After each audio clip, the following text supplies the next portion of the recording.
Today, we are looking at the top 20 white cards for Commander on EDHREC. Let's dive into it. Alright, let's jump right into our rankings here. We have S tier cards. These are the amazing, best cards you could be playing in white. If you're playing white, you're considering these cards. Many of them are on the Game Changers list for a reason. Total bombs of cards, okay? A tier. These cards are pretty good. These are cards that if you're playing white, you're seriously considering these. You may not play them depending on your archetype or whatever it is you're trying to do for your theme, but if you're trying to build a competent deck that includes white, you're probably playing these. B tier cards, these are average cards. These are cards that I either don't play as much anymore, they're cards that are a little more niche, or they're cards that I just think are overrated, which we'll get into those. C tier, these are cards that I definitely don't play anymore. There's a few examples where I play them occasionally, but they just don't make the cut anymore, at least in my own decks and in many of the decks I see going around.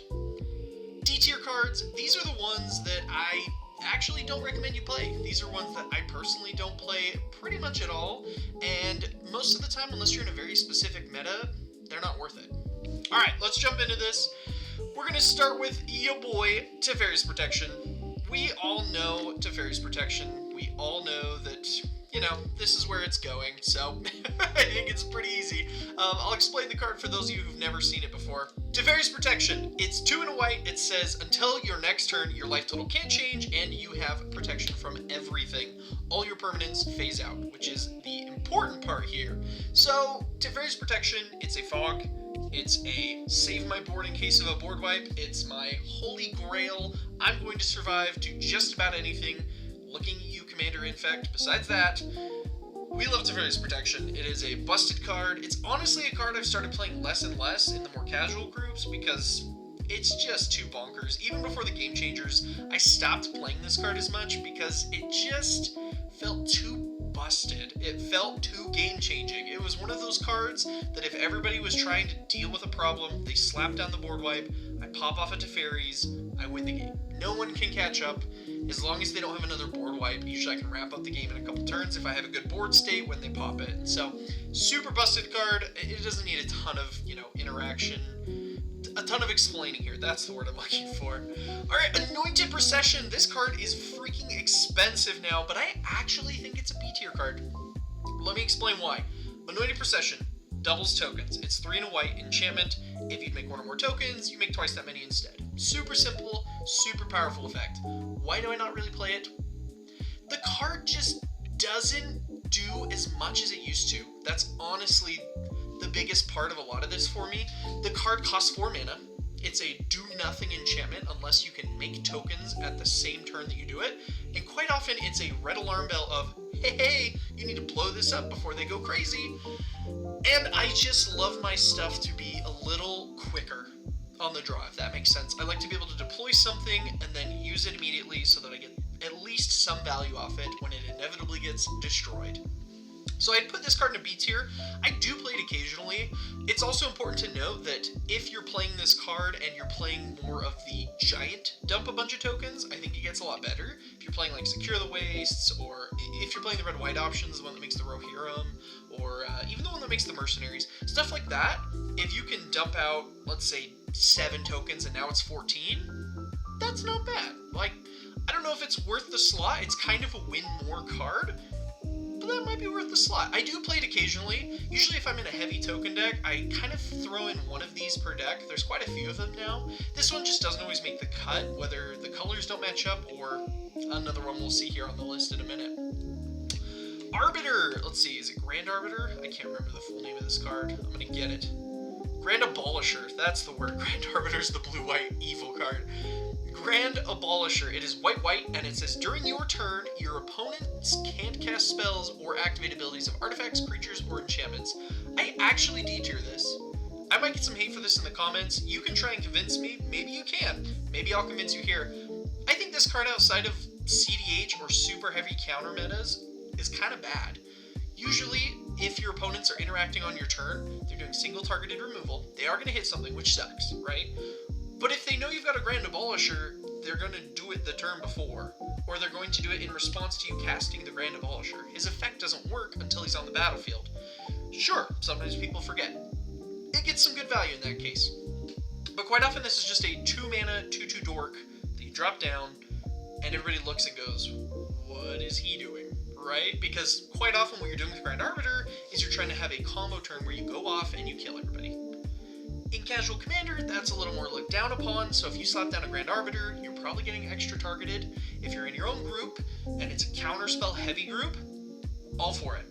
Most metas are not that. Going to a game store, just rolling up, probably not going to need the Grand Arbiter. CDH, great card. Great card there. But I think in normal Casual Commander, I just wouldn't play it. I don't play this card. I've tried it a few times. I tried it in my mono white. You know, everybody says it's so good, and I had a little more space in there, and I cut it. I played it for, I think, a month. I cast it quite a few times, and it was just there, right? I mean, it just felt bad that it wasn't advancing my game plan. It wasn't ramping me, it wasn't drawing cards, it wasn't a good body. It was just there, and yeah, I think unless you're one of those specific groups, I wouldn't play this card. Moving on! This one, what is this one called? Dawn's Truce. I can never remember the name of this card. This is a blue burrow card. It is 1 in white. It has gift a card. So if you cast the spell, you have to give an opponent a card to get the full effect. You and all your permanents gain hexproof until end of turn. And if the gift was promised, they also gain indestructible. So 2-mana hexproof indestructible is one of the most powerful things you can do in the game. Obviously, it's not Teferi's Protection, but there's a reason for that, and there's a reason it's an A because of that, right? Teferi's protects from pretty much everything on your board, right? Almost nothing can hit phased out stuff. It's very difficult. Dawn's Truce, for 2 mana, being able to hexproof indestructible your whole board at instant speed is quite good. It's basically green's heroic intervention, but you get it in white. You have the downside of you have to give someone a card, although in some cases that is kind of an upside, right?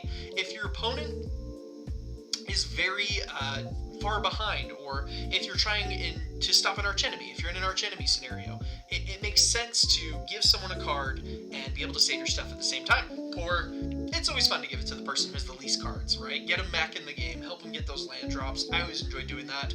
So I like it a lot. I also like that you can do it without gifting a card, right? Sometimes just hexproof for all your stuff for 2 mana, totally worth it.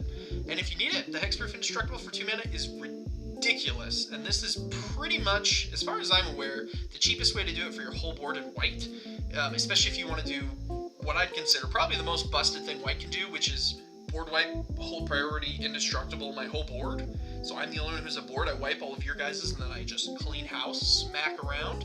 So being able to do that for 2 mana, pretty good. I think it belongs up here. Alright, my boy Sun Titan. This one really hurts. This one actually really hurts. When I started playing Commander about a decade ago, oh, more than a decade at this point, Sun Titan was the guy, right? If you were playing white, you slapped a Sun Titan in there. He came in pretty much every precon. He gets back things that are 3 or less. He's a 6/6 in white. He does every attack. I loved Sun Titan. But I think I gotta drop him in C tier here. This is a card that I almost never play anymore. I rarely, if ever, see it. Even when going to game stores and playing with, just normal people, not my normal play groups, I don't see Sun Titan very much when people are playing white. He's expensive to cast now, right? The curve has just shortened down for a lot of Commander, and it's just a little slow, right? You're dropping 6 mana to get back something mana value 3 or less. Sometimes you get something worth it. I actually like to do lands a lot. I think it's a fun way to ramp in white. I think it's pretty powerful too, but ramping at 6 mana, 1 land on my turn is kind of bad. So I don't play him in that capacity for that reason. I do have him in my my Nico deck, the one that makes the shards, and then you can blink a creature and turn the shards into it, because, I get 3 Sun Titan triggers, 4 Sun Titan triggers in 1 turn. At that point, I think it's probably worth it, especially because a lot of the deck is mana value 3 or less. I think I have it in my Jolly Balloon Man deck as well. You can make 1/1 balloons, smack people around, do stuff like that. It's a good time. So I think it works in those cases. I'm just not a fan of it in most decks anymore, and that's unfortunate because Sun Titan is such an iconic and cool card, and I think it's one that we should be playing because I like it. But I gotta C tier it. I gotta be honest here. So okay, I'm going to... I'm going to A tier it. This is Flawless Maneuver. So it's 2 and white. And if you control your commander, you can cast the spell for free, and it gives all your creatures indestructible. Very powerful, right? 2 and white, make your whole board indestructible. That's super powerful. No one can argue that. The downside of this card, it's just indestructible. Part of the reason why I like Dawn's Truce so much is the hexproof aspect of it, because quite often what will happen is you cast Flawless Maneuver. My opponent casts a Farewell. My opponent has cast a Toxic Deluge. My opponent has bounced all the creatures with Evacuation. What is Flawless doing there, right? And the other problem with it is if you don't have your commander, it's kind of just a bad Dawn's Truce, because it's 3 mana to cast, and in some decks you don't have your commander out all the time. So I think I put Dawn's Truce above it because of that. Is it a bad card? Oh heck no, it's a great card. Do I personally play this one as much? No, I really don't, but I think you've got to give the credit where the credit's due. It is free quite often, and sometimes that's clutch. You can do that with, just a Wrath of God goes off and you Flawless Maneuver in response. You're probably good. You're probably in the lead of that game. You might win it if you can end it quick enough. And so, yeah, I think it's a very good card. I think I'd prefer a Dawn's Truce a lot of times, just because if I don't have my commander, the 3 mana just feels so bad to hold open for nothing if nothing gets done. And we'll talk about that later with some of the targeted removal. My boy Smothering Tithe, I'm actually putting this above Teferi's. Teferi's, honestly, it probably changes the game more when it goes off correctly, but Smothering Tithe will just change every turn of the game and every turn that you're taking, and I think that's just, it's bonkers, right? Smothering Tithe is a bonkers card. If you don't know what it does, it's 3 and a white, it's an enchantment, and it says every time your opponents draw a card, they have to pay 2 mana or you get a treasure token. Treasure tokens tap and sacrifice for a mana of any color. So it's a one-time use land, but everybody's drawing cards because it's Commander. That's what you do. And so this card is just ridiculous. It's 3 and a white for I'm going to make more mana than the green decks in white. And you can throw it in any deck with white, and you probably should if you want your deck to be more powerful and you don't care about the Game Changers list, because yes, this is on the Game Changers list. Quite a few of these are, for obvious reasons. They are so popular. And Smothering Tithe, that's not even getting into how you can really break it in some decks, with wheels, with making everyone draw cards for fun. I have a blue-white Heliod deck that, it's the one that flips, and on the back, everything has flash, and my spells cost 1 less for every spell they've cast. And I throw a ton of X spells in there, and I just go, cool, let's all draw 7 cards. My spells cost 21 less. Let me pay 1 and 21 colorless into my X spell and make 20 tokens at your end step right before I untap. Let me make 20 angels, and it's just ridiculous. And it lets me combo in that deck and basically win out of nowhere. That's one of the only decks I play it in, because it just fits. It's just so bonkers in there. I've started taking this one out of some decks too. It's just too much, and I feel like it just turns the game to easy mode. And so yeah, it's a bonkers card. Alright, Enlightened Tutor, I'm actually going to A-tier this. I'm going to put it here. Enlightened Tutor is a very good card. It's 1 white mana. You get to search your deck for an instant, excuse me, not an instant, that's the blue one. You get to search your deck for an enchantment or an artifact and put it on top of your library. 1 mana, super easy. The reason I'm A-tiering it and not S-tiering it is I don't play it, even if I had enough copies, I don't play it in every white deck, right? Sure, it can grab my Soul Ring, it can grab my Smothering Tithe, it could grab, a bunch of the good enchantments, my Rhystic Study, whatever it is. But the thing about it is, if you're not playing a dedicated artifact or enchantment deck, sometimes you just run out of stuff. And maybe that's fine, right? But if I draw this on turn 8 and I've played all of those cards already that I want to tutor for, what does this do? It's like a ramp spell that's bad on turn 8, right? And obviously there's things you can do, right? It's a tutor. They're probably the most busted thing you can do in Commander. In a lot of ways they break the spirit of Commander, so I'm not going to put this in C tier, even though I probably play it as much as Sun Titan. It's just one of those cards that I don't think I'm going to S tier, because I don't think you throw this in a 5-color. I think you can throw these in any 5-color, any deck that splashes white. They're powerful enough versatile enough, and generic enough. But Enlightened Tutor, yeah, I can get my Soul Ring. Maybe I get a Skull Clamp. You know, in the right deck, I might consider that. But in an artifact deck, heck yeah. In an enchantment deck, yeah, I'm probably playing it. So I'm gonna A tier for that. The next one we have is Achroma's Will. I'm gonna B tier this card. I'm gonna put it above Anointed Procession. I think I played a little more. I see it a little more. This is a game-ending card. I'm gonna pull it up so I don't, misread this card because it has so much text. Okay, so it's a 3 and a white instant. If you control a commander, you get to choose both modes of the spell. Otherwise, you get one. Your creatures gain Flying, Vigilance, Double Strike till end of turn. Or your creatures gain Flying, Lifelink, Indestructible, and Protection from all colors. So if you have your commander, this is 4 mana, Flying, Lifelink, Vigilance, Double Strike, Indestructible, and Protection from all colors. So they can't be blocked, they cannot be destroyed, they hit really hard, and they gain you life, and they don't tap. So they will protect you. Super powerful card. I don't like it in every white deck, though. I'll explain.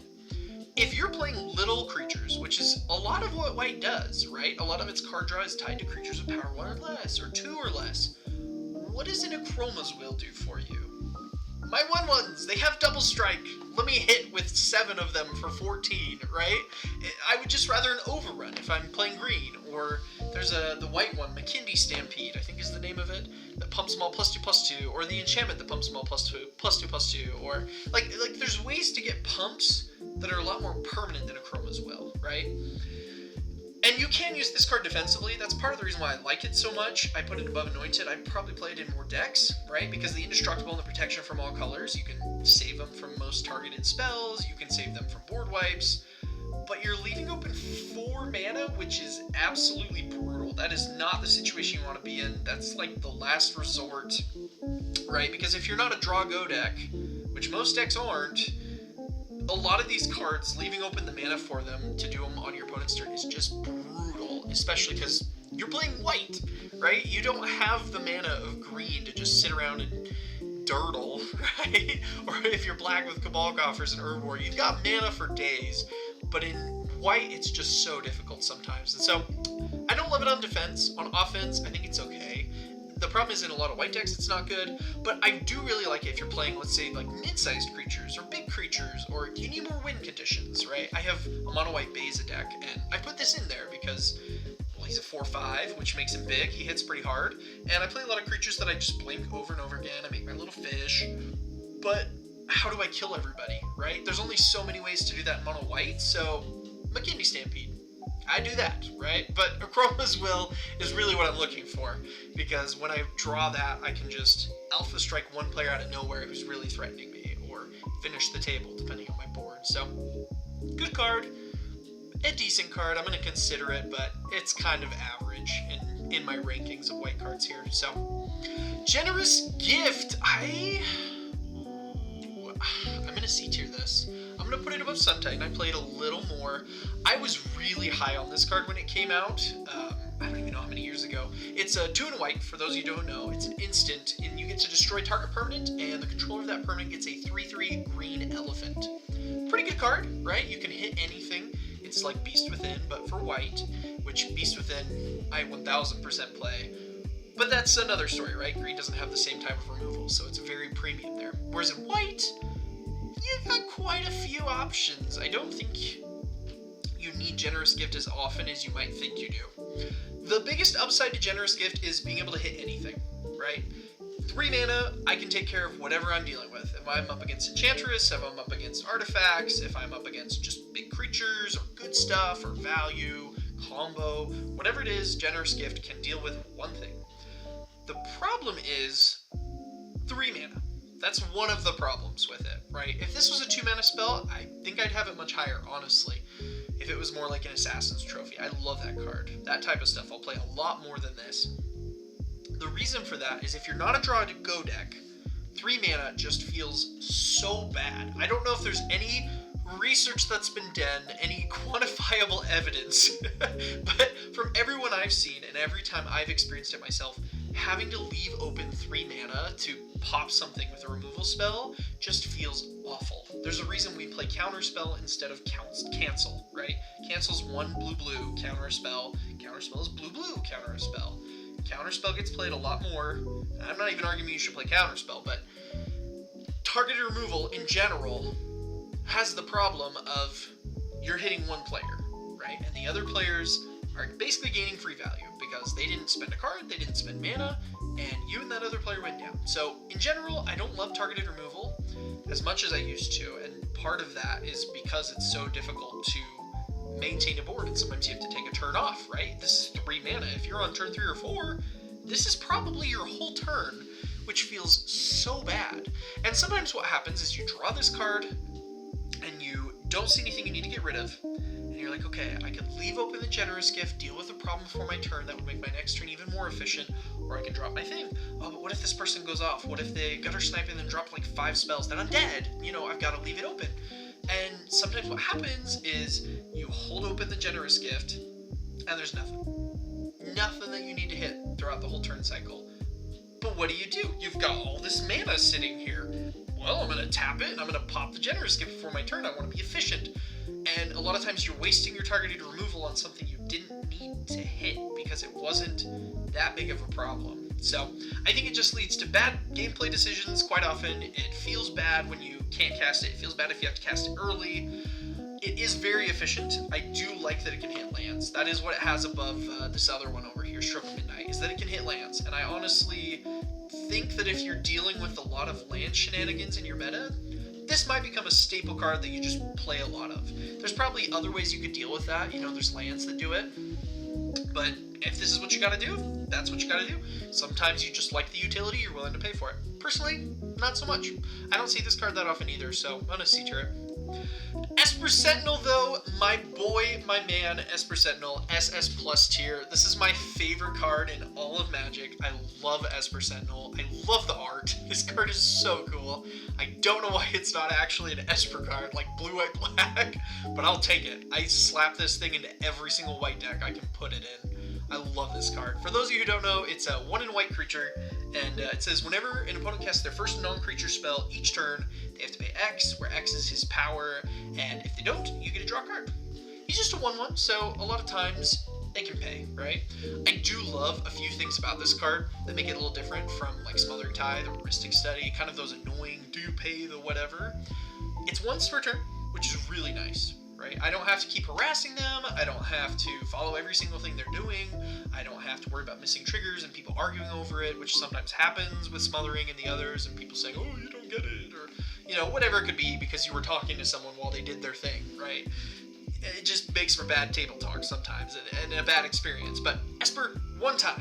It's really fun if people are doing instant speed stuff, because on someone else's turn, do you pay that? Do you pay that? Do you pay that? Which I know goes against what I just said, but sometimes I just want to draw cards. So, super efficient way to draw cards in white. I love how it works with a lot of white's mechanics. You slap an equipment on this bad boy, asking them do they pay the 10 every turn? They're not paying. This is drawing 3 cards a turn cycle or more, depending on what they're playing. Love Esper Sentinel for that. And early game, he's good too. Like, he's good just turn 1. Everything they do, they've either got to play slower or they're going to feed you cards. And if you drop probably, I'd say 2 cards, I'm fairly happy with an Esper Sentinel. 3 cards is, like, good. I'm glad I played that Esper Sentinel here instead of waiting. You know, and if you draw more, it's just wild. Some people just don't pay. Some people just don't pay. And honestly, I don't blame them. It's kind of annoying. And I'm sorry, but I just want cards. And I love how this dude looks. So, Esper Sentinel, favorite card, love him. SS+. Okay, the next one. This is Witch Enchanter. I'm going to bottom of B tier this. I actually think she's quite a good card. I know I talked earlier about not loving targeted removal, but there's a few different things with this one. For starters, I'll read you the card. She's 3 and a white for a creature. She's I believe a 2/2. Let me pull up her stats. I think she's near the bottom. She's a pretty new card. She's a 2/2. And when she enters the battlefield, you can destroy target artifact or enchantment an opponent controls. Pretty relevant, right? There's always artifacts and enchantments we want to hit. There's things we want to get rid of. And on the backside, it's a land that you can pay 3 life and have it enter the battlefield untapped. And it's a white land. So you can basically bolt yourself, untap white land, which is super versatile. The main reason I have her in here is that she is great with a lot of the things white does. Not just because of the body and the land, which is good on its own. I actually like doing that a lot.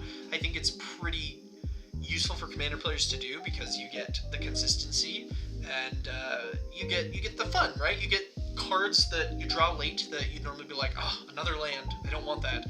It's a useful card. It's a little overcosted, but it's a useful card. And, you know, it kind of makes commander players put more lands in their decks, which is never a bad thing. Although some people take out lands for these, which is probably not a good idea. And I do that sometimes too, but that's neither here nor there. The main thing is, this is a creature, which means blinking, copying, basically anything you can do to manipulate it, reanimating it. So good in white. It is 4 mana, so it doesn't get hit by all the Sun Tightening type effects, which does kind of suck. But being able to, I think I have this in my Blue Man, right? Being able to, if I need to, if the board is so bonkers, being able to Balloon Man once or twice a turn, depending on my board state, and just Witch Enchanter, Witch Enchanter, Witch Enchanter, just get that artifact deck under control, get that enchantment deck under control, do what I gotta do. I think it's really useful in those scenarios, and I play it in a lot more decks just because of the land function, so I think it's still higher than like these two as far as how I play it. I haven't seen this card a ton, to be honest. I don't know if the people I play with just haven't picked up on the tech or anything about it. I am just always picking up these MDFC cards, but everybody's different. Everybody likes different things. It's obviously popular. It wouldn't be on this list, so I think that's where I'd put that. I'm gonna Savines. I'm actually gonna top of A tier. I'm gonna top of A tier Savines Reclamation. This is a 2 and a white. It is a return target permanent with mana value 3 or less from your graveyard to the battlefield, and if this spell was cast from a graveyard, you may copy it and cast it an additional time. Copy it, choose a new target, excuse me. And the flashback is 4 and white. I love this card. I play it in probably half or more of my decks that have white. This card is just so versatile. With Commander speeding up, right, I've started lowering my curve more and more, and the more you lower your curve, the better this gets. And I mentioned before, I love doing it with lands. I play a lot of fetch lands, and so being able to 3 mana, let me get my fetch land back, it's kind of like a bad cultivate, but I'm in white and doing it, so that's pretty good. Being able to get back my Esper Sentinel, my Rhystic Study, my, you know, there's just so many, like Blind Obedience, there's so many enchantments and creatures and things you can get back for 3 or less that are really powerful. I also really enjoy being able to get back multiple later, you know, being able to just, what do I have, what can I do? There's been a few board wipes, I'm kind of low on cards. Oh, I can for 5 mana, flash it back, bring back 2 things, that's pretty powerful. And it's funny if people mill you, they mill you into a Savines Reclamation, you're like, cool, now let me get back the 2 best things you milled out of these 40 cards, and they're like, oh no, freaking out, you know. So I love Savines Reclamation, I play this card a ton. I'm always trying to put it in pretty much every white deck, just because of how versatile it is. I feel like you should be playing in the graveyard if you're white in some capacity, and this is just, I think, the best way to do it. I think it's better than Sun Titan because, right, you're paying 8 mana over multiple turns most of the time. You're getting 3 triggers. Sun Titan sometimes doesn't even get 2, and so just being able to secure that in a lot of ways, or force them to use removal so you don't get it, I think is pretty powerful. The next one, Austere Command. I'm actually not entirely sure where to place this one. I think I'm going to top of B. I might A tier it here, actually. I'm going to A tier it between Enlightened and Flawless. I actually like Austere a lot more now than I used to, surprisingly. I used to play a lot of kind of just Wrath of God, Day of Judgment, those type of board wipes when I was playing white. But the versatility of being able to hit other things, I think, is really important. I don't do it for all my board wipes. I like to have 1 or 2 efficient ones. I usually play 3, although I may be upping that soon. I've started to in some of my decks just because it's just Commander's getting crazier and crazier, and to be able to answer what's going on, I've been taking out my targeted removal and putting in more board wipes. And so this one usually makes the cut, to be honest. Because I like to have 1 board wipe in my deck that can hit all the artifacts and all the enchantments, so that if I'm sitting down at a table and there's an Enchantress or an artifact deck that's going to pop off, I know that there's 1 card in my deck that at least will give me a fighting chance, if that makes sense. So Austere Command, really cool. I actually really like this one with little creature decks too, because you can just hit everything power 4 or greater if you don't need to hit the 3 or less, which one-sided board wipes are some of the most powerful things you can do in Commander. That's why we like Dawn's Truce so much. Being able to just do it all in one package with an Austere Command, really powerful if you can pull it off. So I think this card's aged pretty well. Sometimes I don't play it just because of the 6 mana. Sometimes I play, what's that 5 mana one? There's a 5 mana one that hits the artifacts, enchantments, or the creatures. But the versatility, right? I could hit some creatures and I could hit all the enchantments, or I could hit all the artifacts. Basically whatever I need, so I think it's a pretty versatile board wipe. I play this one a lot, and it's nice that it's cheap. Farewell. I actually don't own this card right now. I think I'm gonna get one in a trade soon, but I'm gonna top of B tier it.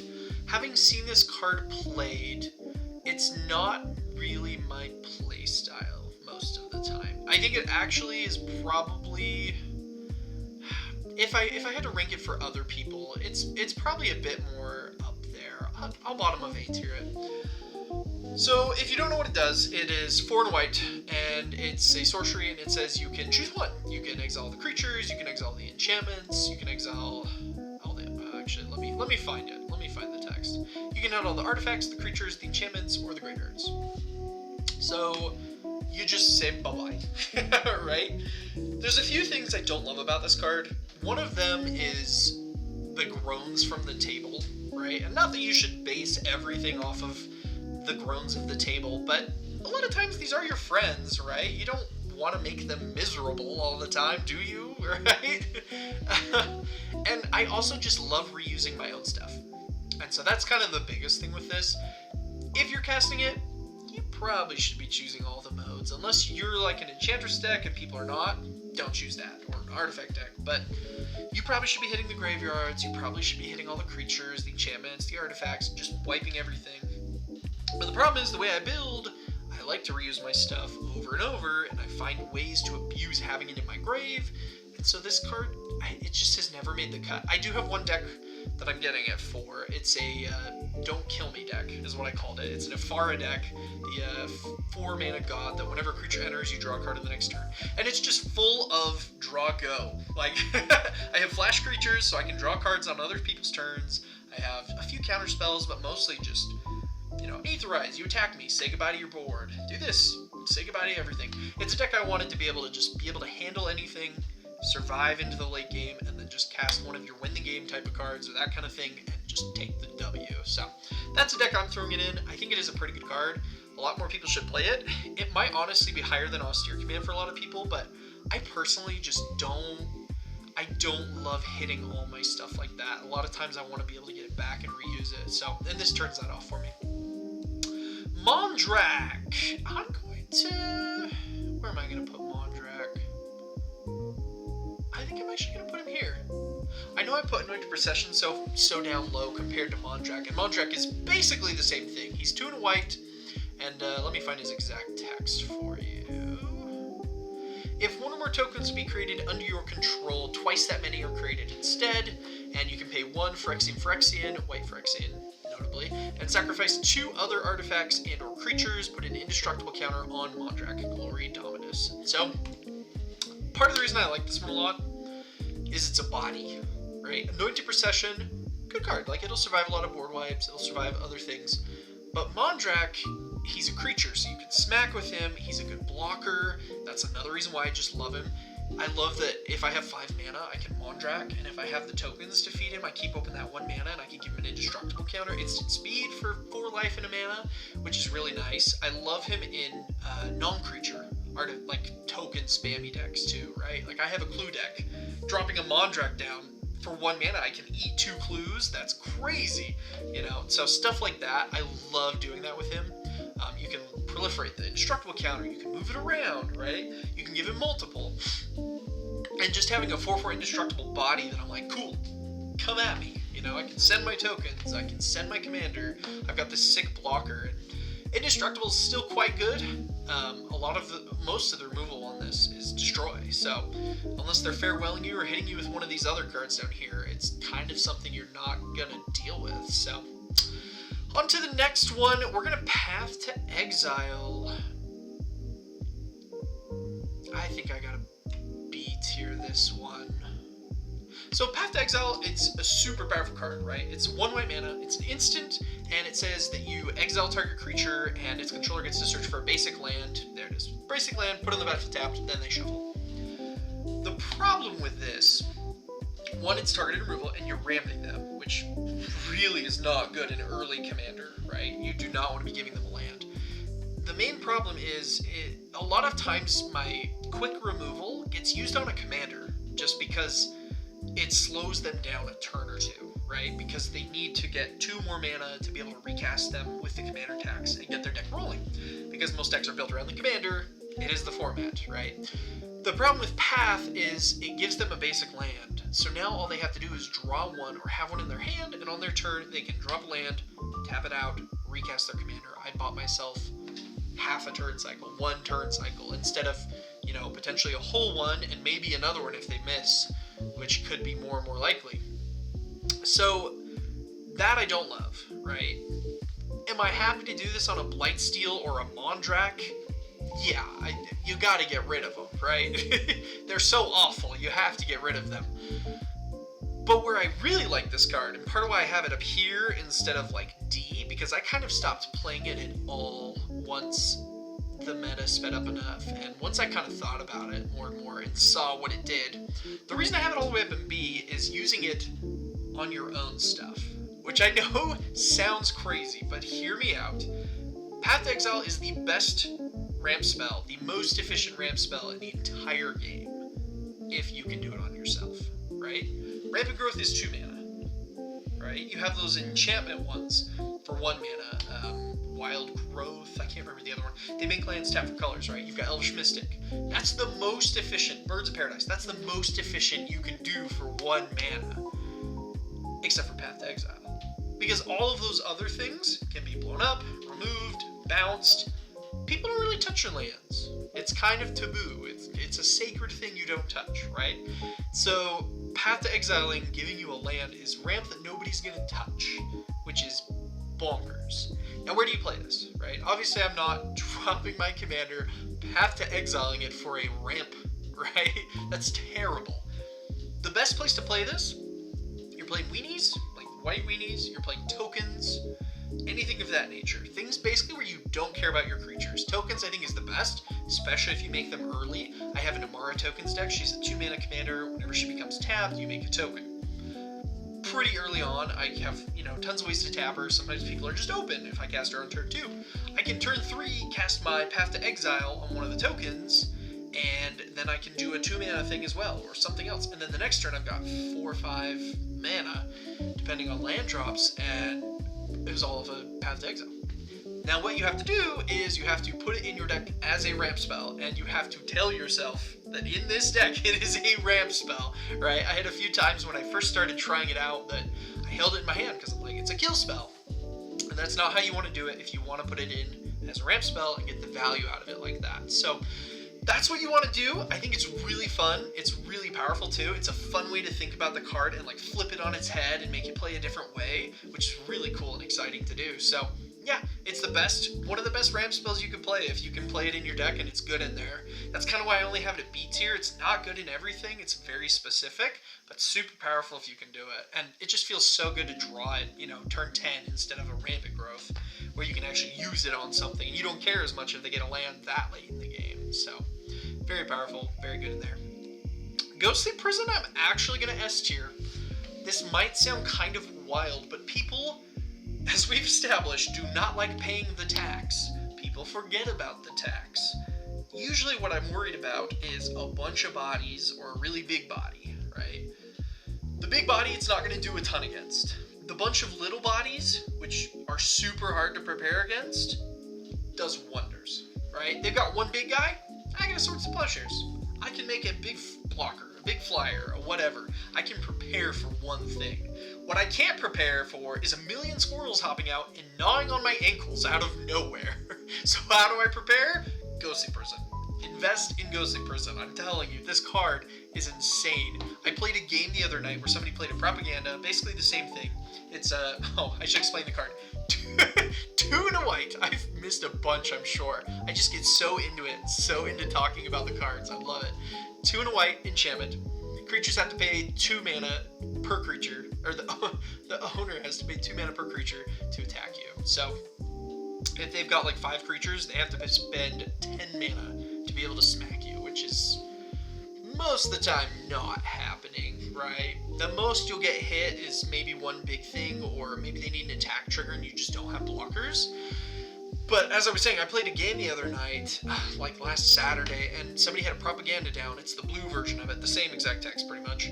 And we just could not. We couldn't find a removal spell for this propaganda, and so he remained pretty much untouched the whole game. We would smack him a little bit here or there, but he was playing EDHREC, and so it was perfect in there. We couldn't beat him before he could get all his mana for his dragons, and by the time we got a kill spell for the ghostly prison, he's got 5 dragons on the table, and so what are you gonna do now, right? And it was so powerful. He almost won that game pretty much solely off of propaganda.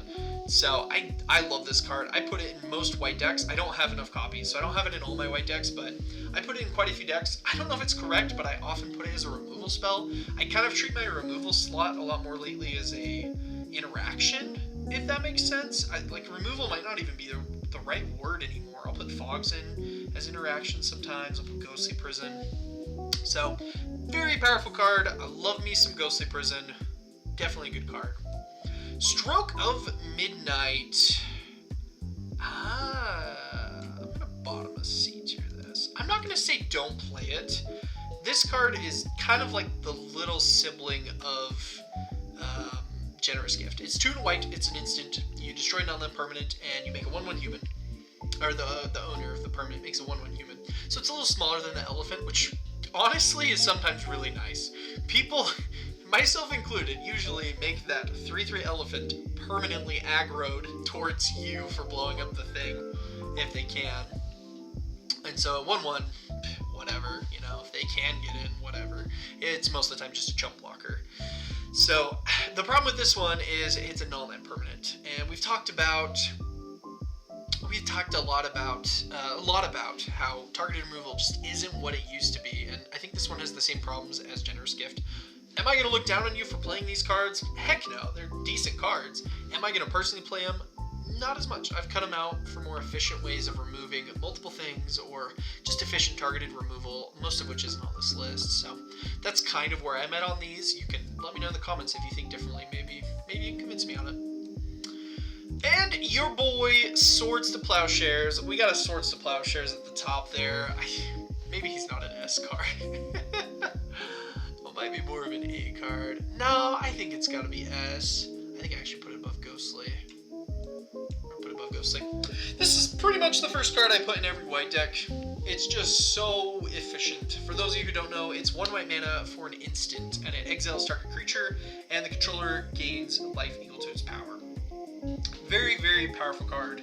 I love just having this in your back pocket. 1 mana is just nothing to hold up. It's so easy, and so it's just such a good card. I love Ghostly Prison and Swords to Plowshares together. You can just... they come at you with the 20/20 because they finally are willing to pay for the Ghostly, and you're like, cool, have 20 life. That actually kind of sucks sometimes, but it's better than dying, right? Nice Blight Steal. It's gone forever pretty much now for 1 mana, which is ridiculous. So I love me some Swords to Plowshares. Even though I don't love targeted removal and I don't play a ton of it, this is one I still play because creatures are usually the problem. You know, people's commanders, everybody has them.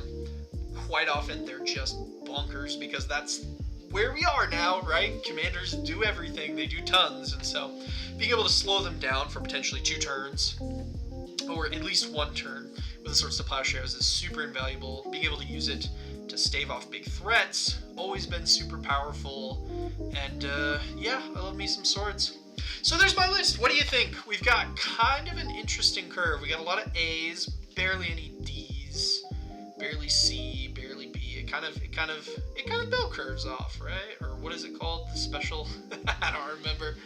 But anyways, I hope you enjoyed this video. I'm looking forward to doing the other colors. Let me know in the comments below if you enjoy this format, what kind of cards you like to play that aren't on this list, or what would your ranking be if you did it yourself. I hope you have a great day, and we'll see you next time.